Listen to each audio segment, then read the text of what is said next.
Hi everyone, it's Miss Carrie from Bridgeville and South Fayette Township Libraries, and what we're doing today is basic stitches. So I'm a beginning sewer and I found this amazing tutorial for 30-day stitches off of Jennifer Jangles on Etsy, and we're going to try it out together step by step. So let's see what you'll need. What you'll need for this craft is an embroidery hoop, some fabric, needle, and some embroidery thread. And what we're going to start with is your straight stitch. What you want to do is go to the back side of your fabric with your needle.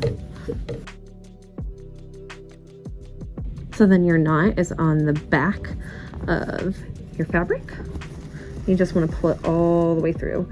And I know that my knot's good because it's not coming through my fabric, which is great. For a straight stitch, what you're going to do is bring the needle up through your fabric, and then you're going to bring it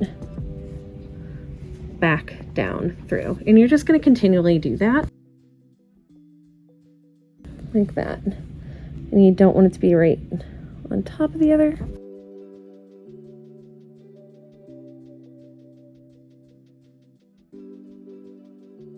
All right, and then that's your basic straight stitch. So I'm going to stop there for mine because I want to show you how to make a knot. My knots are never pretty, but what I do is either you can bring it through your, make like a knot with the string that you have coming out.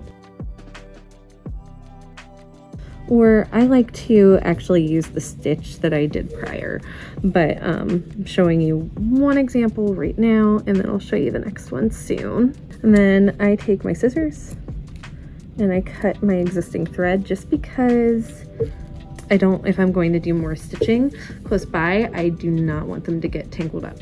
So that is an example of a straight stitch.